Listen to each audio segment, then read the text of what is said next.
Hello everyone, I am David. I'm going to talk about peer-to-peer algorithmics or peer-to-peer algorithms. I'm not going to talk about specific software, so we're going theoretical today. I'm from Sweden, I should mention. I do understand German too, so you can ask questions in both English and German, but I will answer you in English. I have researched peer-to-peer algorithms since 1997, and in autumn 2000 I went full-time. That is, what I do every day full-time. I research peer-to-peer algorithms since 5 years back. The good part is I'm finished with my research this summer, so now I'm going on to implementing my stuff.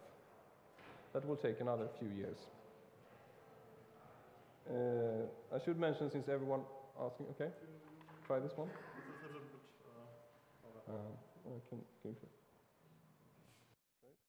Does this sound better? What do you think? Okay, I'll remove this one. Give me a second to remove this one because it's not comfortable.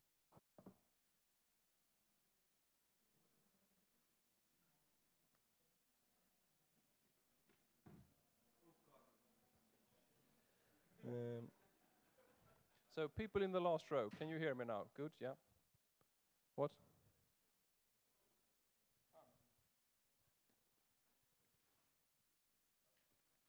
What? It's on. Can you hear me? Okay, I'll talk on. Can you hear me now? Okay, next one. Everything to get me nervous, obviously. Good.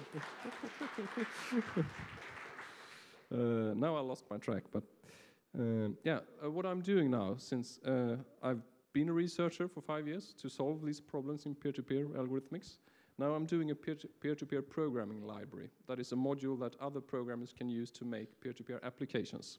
So you don't need to do the research, you just use my nice library when it's ready. And also, as I said, you can ask questions in both English and German. So let's go on to the next slide. Or the first slide. This is what I think about ideal peer-to-peer systems. This is what I want a peer-to-peer system to do or be. The first one is I want them fully distributed. That means that all nodes, all computers in the network should be more or less equal. That is, everyone is helping out, providing bandwidth and whatever resources you need. And everyone is probably also consuming resources. Of course, some more CPU and stuff like that, and I don't mind if they help out a bit more then, of course. But basically, they are equals. Also, I want them totally serverless. And serverless, that's the key word for my research. That is, I don't like servers because they cost money and they can break. So in my systems, my algorithms, there's no central computer whatsoever. No one is boss. Not even one of the peers are voted a boss. They're totally equal and self-organized. So no leaders. I dislike leaders. There's a nice side effect of that, because if I have no servers, I have no costs. So I can have 1 billion nodes and 0 cost. And I can turn off my computer at home and go to bed.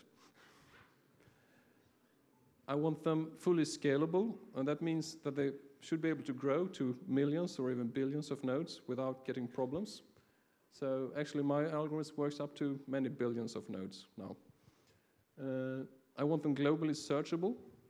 That is, if you're looking for something, a person or a file or a chat room or whatever the item is you're looking for, then I want you to find it, even if there's, say, 1 million nodes and only one node has the item you're looking for. I want you to find it. It shouldn't be like it's beyond your search horizon or something like that. I want them, of course, to be bandwidth efficient. Not every user have multi-megabit connections. Some users are still on normal 56K modems or even slower.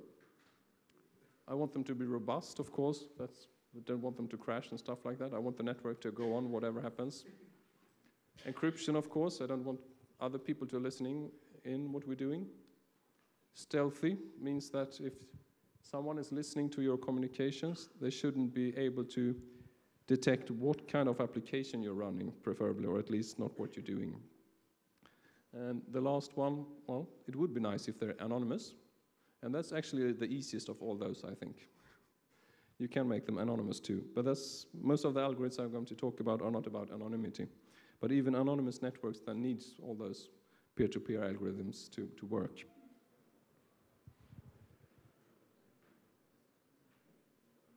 Yeah, when I did my research, I kept in mind some target applications. That is, what will I use these algorithms for? So what application, there's a bunch of applications I've had as example applications. And then I figured out what kind of problems do they pose? What do they need to do? What kind of communications? And so on. And then that meant I know what problems to solve and what algorithms I need. So this is a short list of that. The first one, everyone knows, file sharing, of course, very popular. That's actually the last one on my list, really, but I put it on the top to make it easier for you. Chat systems. Most of you know about IRC or some other chat system. We can now do that totally serverless. We don't even need DNS system, by the way. And it means you can chat with other users within a network using those algorithms, and you can find the chat room and users to chat with. Instant messaging, too. That is, connect to another user and send him a message, more or less immediately. Internet telephoning, that's really the same problem. Find the user and connect to him. Then if you send him a short message or sound, that doesn't matter for me, really. It's to find and connect, that's the problem. If there's a million nodes and he's out there somewhere, how to find him. Internet gaming. Internet gaming is really all the other ones above in one package. It means you need to find the game network. You need to have a chat room where you can go in and chat with other gamers. Then you need to start a game, and a game going on is more or less like a chat room. Everyone in the room hears and sees what other gamers do, what moves they do, and stuff like that. Then radio and TV, broadcasting, or as some people call it now, peer casting, since it's peer-to-peer. That means you have your, for instance, your own little radio show at home. You have your little DSL connection, just say 500 kilobits. But then your radio show gets very popular, and suddenly 1 million people wants to listen to your Friday night show. And that's used to be a problem, because usually you had to send the sound once to every listener. But that's not necessary. You can actually have the nodes listening, helping each other out and send the message, the sound on to the other ones.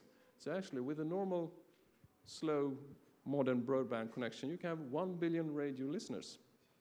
And in some years, when you have 2 megabits, because TV picture, that's about 2 megabits, then you can have 1 billion viewers of your Friday night talk show. So I hope someone of you will start some really good talk show someday and test if it really can manage that many users. And of course, distributed calculation systems, like everyone heard about City at Home, perhaps. There are a project currently calculating HIV medicines, protein folding calculations. That is, lots of computers help out, connect together, and do the calculations. Nowadays, those systems use some servers to organize this. And now we can do it without any servers. And there's lots more things you can do. But this is the kind of stuff I kept in mind when inventing my algorithms. This is what I call my scary picture. It actually did scare the shit out of me when I made it first time. There is like 2 approaches to peer-to-peer algorithms. I'm an ex-machine engineer. When I build a car, I worked for Volvo in Sweden.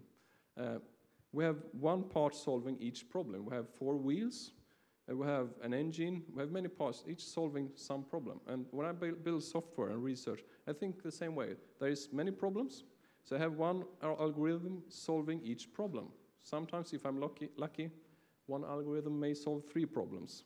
If I'm unlucky, I need 3 algorithms together to solve 1 problem. So that means these are many modules that together solve all the problems to run most peer-to-peer applications. But I noticed university researchers, they tend to work another way because they're not ex-machine engineers, not ex-programmers. They want to find the algorithm that solves it all. So they make one huge algorithm that solves most of the problems, not usually all of them, but mostly solves all of them pretty bad. So I just wanted to show it's lots of algorithms and modules together. And that's not the complete picture. It hasn't the crypto part. Because then I would need 3 dimensions. Okay. The first question everyone is asking me is the question about this. So that's kind of almost my first slide. So I'll answer the first question that everyone anyway will be asking me.